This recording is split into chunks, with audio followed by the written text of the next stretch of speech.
Welcome, Magnus here, and in today's video we're going to talk about a music video I just posted on this channel at the same time I'm posting this video. So if you haven't checked it out, you should definitely check it out first before coming back here. I'll leave the link right here so you can watch that and then come back here, because today we're talking about exactly how I set up the lighting for this video and then what camera I use, which I'll reveal at the end, and lenses that I used as well. So here we go.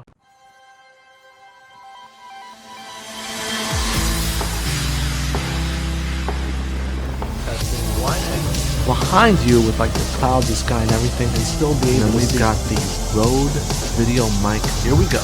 M50. What do you guys think?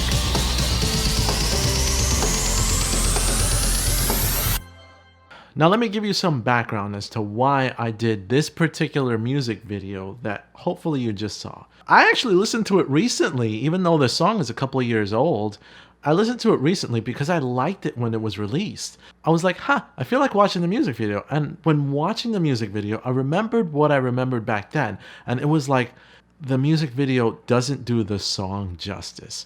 I had visually seen what the song looks like in my head, and I wanted to see that put onto screen. So if you want something done right, sometimes you got to do it yourself, right? So my idea, I put it up there online for you guys to watch, and then I wanted to also take the opportunity to walk you guys through my mindset. Now in this video, most of it's dark. Pretty much the whole video is dark. It's like, what, I didn't pay the electric bill except for my computer or something? Who knows? But the point is, I wanted to challenge myself to film a music video. Now I have studio lights. I have different reflectors and light setups that I can work with. Heck, I'm in my studio right now, so of course I've got lighting. But I wanted to challenge myself and say, hey, I've got the Blackmagic Pocket Cinema Camera 4K. I've got the Samsung NX1. I've got two NX1s. I've got a 5D Mark IV, and I've got the GH5. So those are a handful of cameras that I have on me. When it comes to the lighting, I wanted to challenge myself. I got all the lights here, but I wanted to work with no lights or limited lighting. So first things first, I turned off the lights. Now with all these expensive cameras that I have, I wanted to choose a camera that would give me the right look in low light. So I made my choice out of all of those cameras. And the choice might surprise you. So with the first shot, I actually took my 35mm f2.0 lens. I shot a pot of flowers, and you can see pretty much a shadow moving around the entire apartment. That effect was simply done with the light of my cell phone. I turned the flashlight on my cell phone on, and it was this light. This light against a dark room, and just shining it against to create a good shadow effect on the flowers. And that was it. And then I just moved the camera. I didn't have a gimbal. I didn't have anything. I was just literally holding the camera handheld and then shooting the shots. That's as simple as that was. And then of course I shot the different rooms because I wanted to see how the effect looked like in the different rooms, and I think I can set the scene when I was shooting this music video. Now one of the next shots has close-ups and kind of wide shots of my living room window. And that window had lights outside. You had street lights, you had cars driving by, but when you actually get the right blur effect on the window, which again, I had my 35mm f2.0 lens pointed at the window, and I would put my hand against the window sometimes and did a couple of effects on that. That blur effect that I had on the window, and when I would focus it, gave that nice looking bokeh against that shot, and I thought that was beautiful. How was it lit? I didn't have any other lights on. I had turned up ISO levels up to, I think 3200 was the max, so I can get some light on my hand, but this shot was mostly all lit by the street lights outside. Now, when it comes to a lot of the slow motion, I did slow motion no faster than 60 frames per second, because for this particular video, most of it was regular speed. And I know in a lot of music videos, it's pretty gimmick to do as much slow motion as possible because it looks cinematic and it looks cool. And I thought that that was overplayed. So I wanted to give it a try and get some slow motion, limited slow motion, 60 frames per second when necessary, but also tell a story at regular speed, because I wanted the look of this video to be like you're just watching from a distance, like you're watching from a camera. Because in most of the music video, he's talking to what seems to be another person on either webcam or something else. So each shot that mostly you had from this guy, it was just like spying on him and not movement. Creative choice, and also a choice I had to make because it was a one-man shoot. I literally was the director, producer, actor, everything. So I had to set up the camera in just different places and not move it at all. So this shot in the computer room was lit with nothing but the monitor, nothing else. I had the ISO levels turned up to 32 or 6400, don't really recall. And I just set the camera up at a nice decent distance on a Joby GorillaPod and recorded my scenes.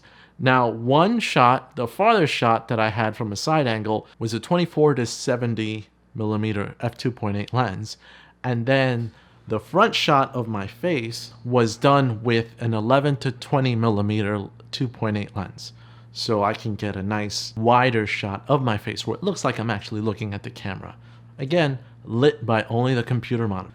Then you had some close-ups of my face, just a close-up of my eyes right at the lens, and those shots were done in the computer room, lit by my monitor, with a 24 to 70 millimeter lens, zoomed all the way into 70 millimeters at f2.8.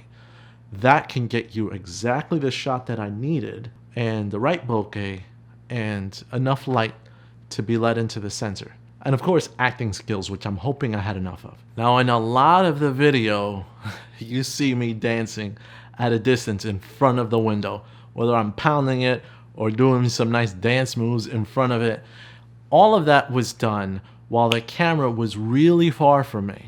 Again, ISO levels were turned up, I believe, at 6400 ISO on the camera. And I had a 70 to 300 millimeter lens, zoomed in at about maybe 100 to 150 millimeters, enough to get what I needed in the shot. The reason I chose this zoom lens is because the longer the zoom, the more that I can get the street to actually give me a good bokeh and actually look bigger. I wanted that shot to bring in the lights from the outside because I knew I was in the dark. So in that shot, nothing was lighting me except for the lights outside. And that's all I wanted, because I wanted a silhouette. I wanted you to see the streets. I wanted to set the tone for that particular scene. Now, there are a couple of shots where I walk out and I'm actually in front of a door in my kitchen. Now, those shots were lit creatively, again, with nothing else but the cell phone light. And what I did with the cell phone is I wasn't looking at the face and having the screen brighten me because it was still too dark. I had no lights on when I was doing this shoot. Again, I wanted to push my creativity and push myself. First of all, I turned on the cell phone light here. Second, I didn't want my screen to be visible. So I turned off my screen and I put my phone backwards so that my screen would be covered in case it lights up, because it tends to light up anyway. And then I held it so that the light was shining in my eyes. And boy, is this light bright when it's dark. I mean, it was brutal to be looking at that screen, pretending that I'm talking on the phone, when in actuality, I'm blinding myself. And when I would be checking the shots afterwards, it was hard.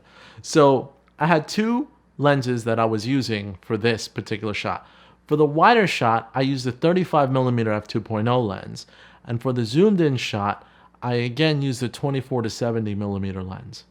So that came in handy. Now, for the bedroom, I had used the 50mm f1.4 lens in order for me to let in as much light as I possibly could, because in this room it was particularly dark. I didn't have window light to help me because I had actually the shades down. I wanted to only focus on the light of my cell phone, which again was lighting my face and blinding me at the same time. It was pretty tough. Speaking of the bedroom, later on in the shot, because I recycled a lot of those shots over and over again while I'm telling the story, but towards the end, when we're entering the third verse, what you see is me kind of lying down in bed, and I'm dimly lit. I'm not exactly getting lit by a cell phone anymore. I'm dimly lit. And that was done by a lamp in the room The temperature of that lamp was at least 5000 Kelvin, if not higher, which means kind of a whitish bluish light. But it wasn't very bright at all, which was actually perfect. I wanted to convey the fact that no lights were on, I'm ready to go to sleep, and it's just being lit by some external source that is probably not in the room, but just enough to light me.